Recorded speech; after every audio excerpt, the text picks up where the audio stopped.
known as Nkokon Ketenkete. Na Omanhene John Dramani Mahama Tuanamo ena oko Jumedie na se na abetoja se Ghana afibia no yekra Google Force up to a tune of $300 million. A very huge amount of money, dollar, choppable dollars, na yetima day, yede ama yenya nkoko awe. Omabenjo mama ekwa no kodru, the vice president of Ghana Poultry Farmers Association, the person of Dr. Boris Beidu. Na odu hono mono, ena oka say, oh, chicken no mate say the pa ntimi ma min tasty bi and I will tasty chicken no kuku abika cham say mumpa video ni to so oh oko tasty chicken no na chicken na o tasty ye no na che say any den ni je pa eti o kasa o si o kan kuku kitenkete no na dan for Boris B ayedai ni nan for na esre yenti o Omanhene John Dramani Mahama emra ogira edwam no ensema odi tudwa efa enkokon kitenkete no ho yenti. The fifth component of the Feed Ghana program is the poultry industry revitalization, which is popularly called the Nkokon Kitenkete program.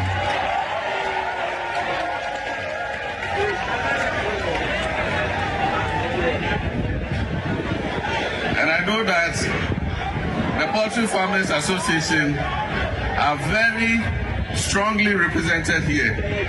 I've seen my friend Boris B and his members clapping when I said Nkokon Kitenkete.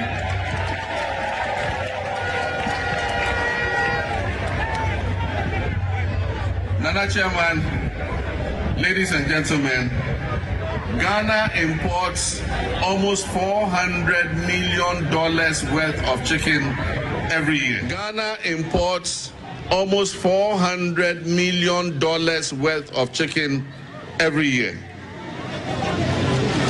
This we all must be ashamed of. Our poultry farm to table project, popularly referred to as the Nkokon Kitenkete program, which is going to be implemented in collaboration with the Poultry Farmers Association, will support hatcheries, feed mills, veterinary services, and poultry processing centers. This year, we're going to register 50 anchor farmers who will be supported to produce 4 million beds, which will be equivalent to 10,000 metric tons of chicken. Additionally, a supplementary program would involve the registration of 55,000 households across this country. And each of these 55,000 households are going to produce 500 beds every year. We believe that this will rear over 1 million beds and thereby improve the incomes of women and their nutrition of their children. Okay. Enti Omanhene John Dramani Mahama and somehow of the two journey. We call it over 300 million. They're specific $400 million. Feed Ghana program no na asabi to just say Abaino is going to support schools, institutions, and households to engage in farming. Saju medie no ano Omanhene John Mama yen say schools ebi a SHS for nkwala kanene wo de Kwame Nkrumah pencil state farms National Health Insurance Authority for AMFO pa omo the students engineering regiment military kwashiga pencil no mo yemfo papa and then nyina tiegu Omanhene John Mama say schools institutions they be answer bia Kwame Nkrumah siapon omo farms just a students omo interested no ye try ebia 1 plot 1 acre bia ma so de bro you have students getting involved, households Say be a minimum busia, yes, you person go into farming. Aban no will come in at I know already chicken or Boris B chicken, BBC. Oba penjo mama, omuma ni bi no tasty ye had it. Say sound or how me a sound.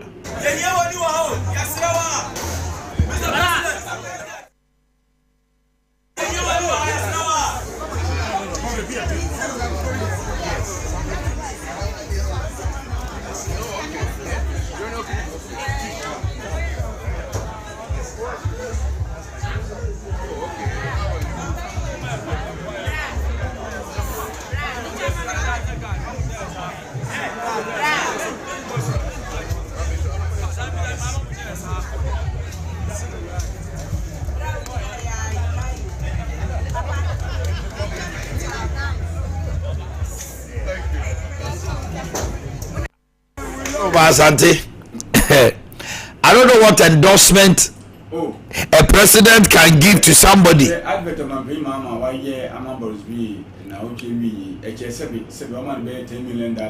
Me say Ghana man penny John Dramani Mahama or to business that's Ade Akye Abia ama Dr. Boris Bedi no Asante. Dabi na omanpeni a obi ena omanpeni kasa kwosabo ni din. Se ode omanpeni picture na owi kukwa kitikiti no. Chicken no. Ode ya billboard kra me nyete don omanpeni be kasa onkoyi.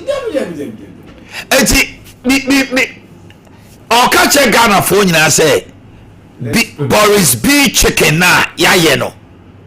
Ya ye chicken no so beautiful. Ya package no. Uko baby enu nato. Asa. Eno testi we so any day. The way o si chi ano ne ade. Now so obey program on timi nwini nyina asa. Look at it. This man is Obia MPP. Nanado Danko Akufo-Addo. Big Boris B. The cast bear me say Asana na neighbor power. When Akufo-Addo okay for now friends of Nanado all that here one touch no count. They did it omode gap chicken by 2016 NDC ni ye adwuma ena just wakwa support Poultry MPP for ni before no tankru wa say oni John Mama ye adwuma businessman the tankru ano omobaya. The government, S1 government, was owing this gentleman to a tune of over 100 billion.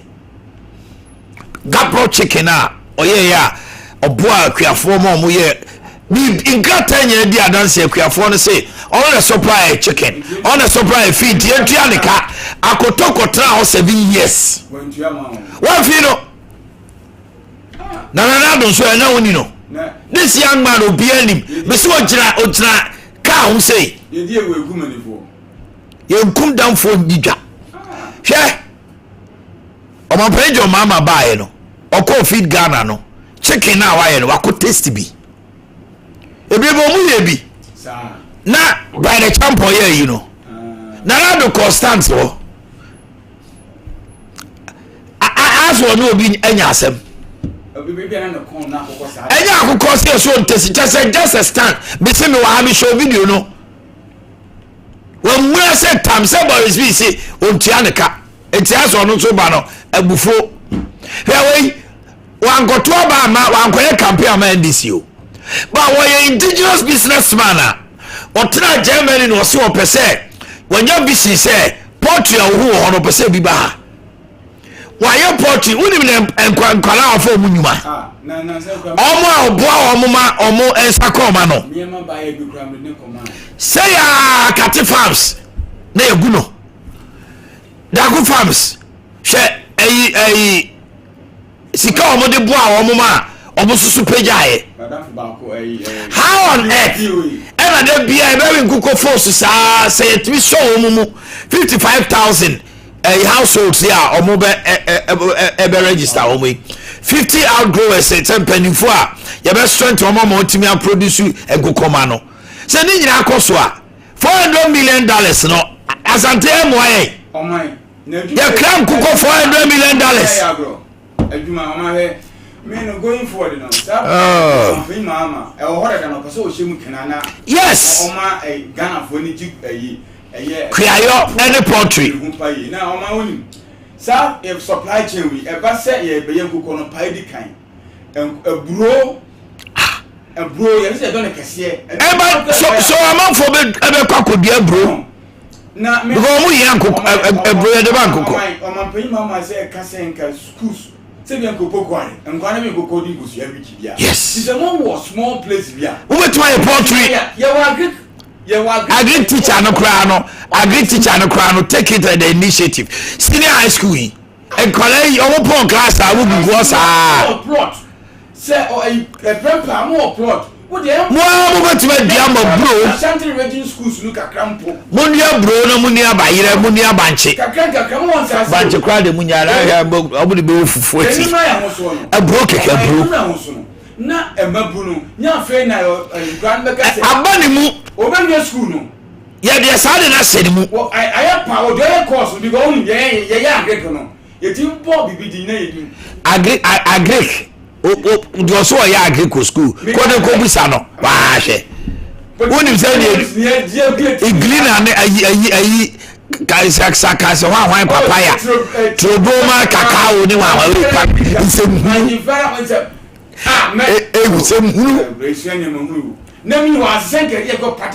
yes mami bi ba ka cha sa de na ode ne be kodofu no wi a wan kodofu wi a ho na obeye wo kusa pade ade training college for ya na ma twa ado e de ama o punish o no ma ne fanya fu training college na mbati training campus institutions ade we say institutions no e mo mani abre me headmaster kafu ameye kemenya skakra o mo na bro ne ye twa ne ekoton ase ne obi asem o my wo twa bro azanti ye tibe twa 500 bags and 1,000 bags ye to asem edidi we saw classmate ne ba o classmate e go boku ni do na effect no kasa asem so pese in school be say mu dua e should be especially no e be ma e bro no ba be bu etini bo anya dey etema obi a ye poultry farmer betima to ye benya bia di abro no woni se do no ye abro dua na si we se no kra e fe ma no e pese kakra no ano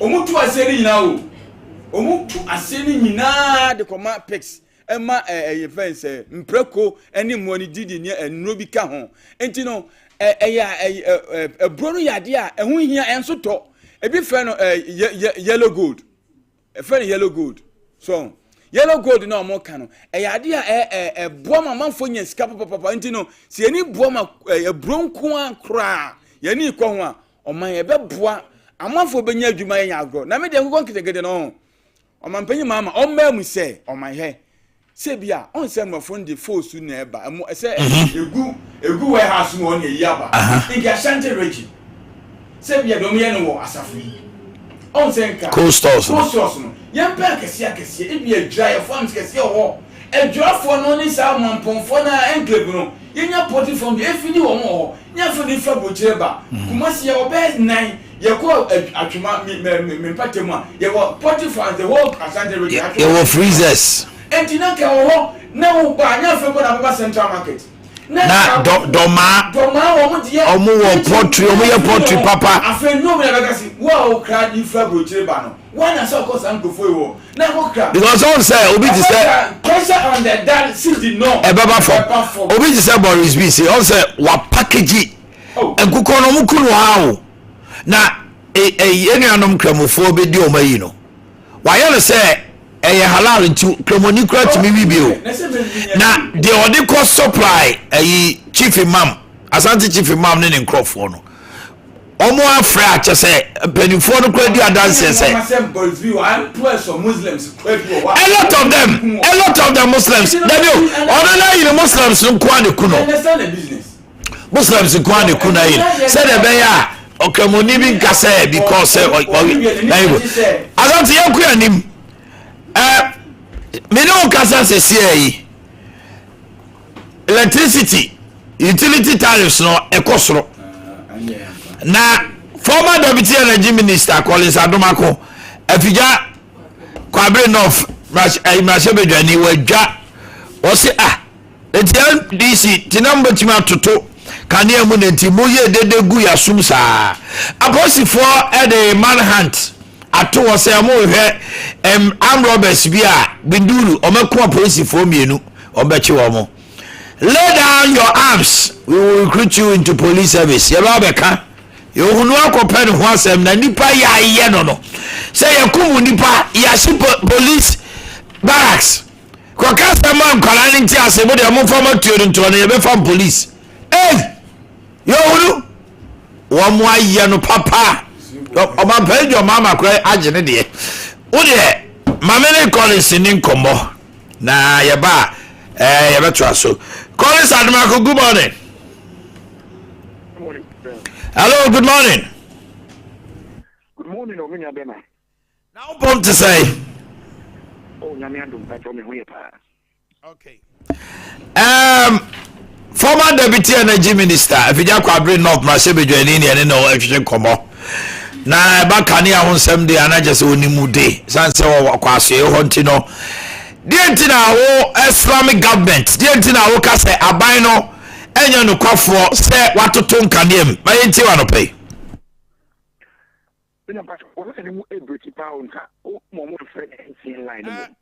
Me ba cha otemenka. Se si ade ye. Na bibusa say. Okay. We'll try and get him back. Asante. Yatoto nkanem. Yatum. Da sibra na no sebo so tosumi no. Mamponyini. Say wa ma NDC executives dakope. Less than 24 hours. Say asem no mo kan no mo go so ma no tem on person obeti bi kra. Na akwa no kan onim sem so anom red. Oro mo call it sotemenka. Oh, la sakati. Asante da sibra kasa. Na piao. Which is say I'm Santama Mremfeno. Second in command, he is on the silver stool. Oh my, no crane was when he said, and this is for Abana Moko Nya with that high majority side landslide, you know. Said you, a nipper was sent to give you to my home. So this is an opportunity for them. Senka, I'm over to me. Obi kwa ebia, mam ebia namsa ayi dwuma yi so esa dwuma yi so ko mo appointed no. Ono oba be ye NDC nya ho MC no go bia. Ni bebe ho so kwa asan fu bebe so mampon ato abama no. What I say? And the man ka say wunim no. Na obi ko jan ko ayi tobu tu no ko to aba no. Na o jina ho. Mo e bato ko ye. Nti se party na aba abemu a. Ne se mpanimfo entoto ya. Ense mo woni kwase e ka. Na se educate mabuma hu se enye se wo free sebe baby a free bia no by force na se mu amodos bia o se mamunya position organize Asante mama nhwe se menya oro mo call so temenka.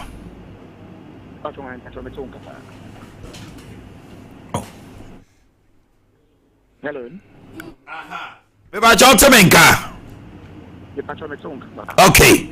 Na me bisa se what dey atudwa se aban a otiswe chese wo adwuru pa se watoto nkane abom die ntine memo akasa ebisi o IMF nhye IMF so emfiri mo every 3 months there should be adjustment, so why they complain mami ti wa no pay professor so nkache mechiawo tifu tewa osunyina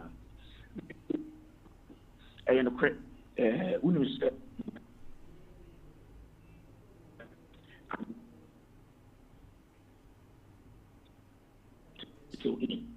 but I so much journey for Omodasha.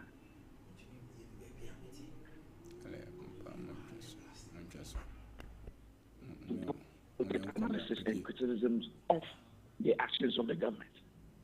Now, we'll be reading budget now, specifically on paragraph 254 of the 5. There was an issue about energy sector measures. Now, two major issues that I'm raising here was that they are going to embark on the quarterly adjustment, and one. And then the second one, they said the cost price of gas will move from $7 to $8. Obviously, there were going to be some challenges.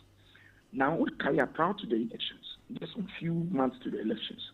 And now, NDC, our policy by the 24-hour economy. Now, one of the features of the 24-hour economy, according to the current president and the chairman, was that while they opted to do the 24-hour piano, they are granting you of tariff reduction, especially with electricity. It's a 24-hour economy. What it means is a company is running 24 hours and to use a lot more electricity to purchase over kaya. So one of the features of the 24-hour economy was a reduction in the tariff on electricity, especially. It's not one say budget adjustment. Now, part of the word adjustment, any treat as a for. Adjustment could be an upward adjustment or a reduction. It is I am a forecast or say your quarterly adjustment. They are not telling you say change now or adjustment. So should always mean upward adjustment. In fact, in 2024, I'm not done for exceptional. The first quarter adjustment, it didn't go up. The adjustment rather went down. So that period for release statement within the first quarter of 2024 to announce that electricity tariffs has been reduced to 6.5%.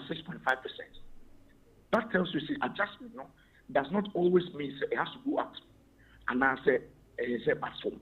It could either go up or it could either go down. It's my problem with the NDC is the cutting 14% nobody other. Now we say just last month they announced in the budget increases salaries by 10%. It's young fun to say every month we are need to 100 cities. 10% increment will mean say a failure we will 110. This particular ECD tariff adjustment will mean say you'll be paying 14% more than your increment in salary. It's going to be a major burden on the Ghanaian people. And what I may remind the Abaya say, promise during the campaign, say, you are going to reduce tariffs.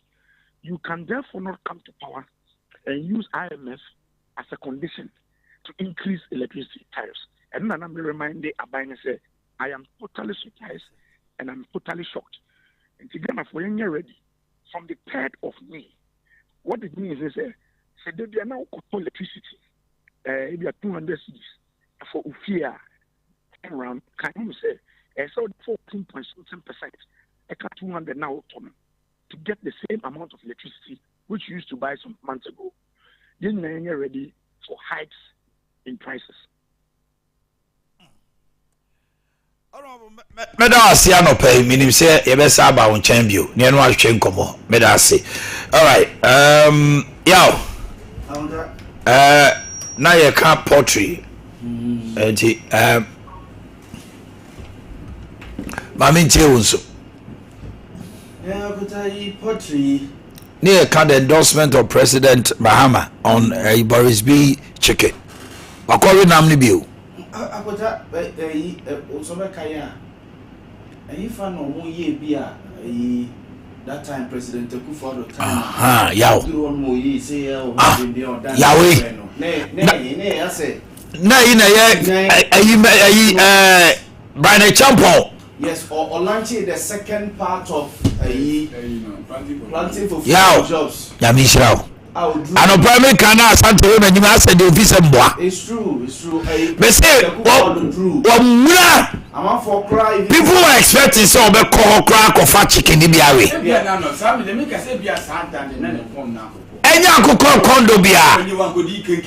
It's true. Because for Boris B, there was an issue. Say, why Juma Muntianica or the Hanagene? And now, man for cry, Busasa, the Boris, when president. I was someone because Wakoko Muna say, or Fancy, President. I just saw Michael. President John Dramani Mahama Adeoye Masa, it's one of huge endorsement. Huge. What else do you need? The president of the republic is in a full glare of the nation. We are saying.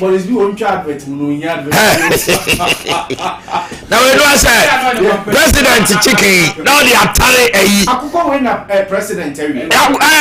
Akuko we na empenifo wo kroma se nyina. No man penny be cheno. Penny be. Na afiusu nya mfosu no oye. Dabi o we akuko de ya. Akuko fosu nto obi a enhya se enwe Boris B akuko. Poultry farm bi e be obi akonom na koto omo enkoko ni biwe. Akuta straight na ade no etuatwa. Straight na etuatwa nti a huge endorsement na Dr. Boris B do any team no omo enya de free president onom no efie de pa so hu watoto onya bisuso anu ache akonta so hu onya bisuso a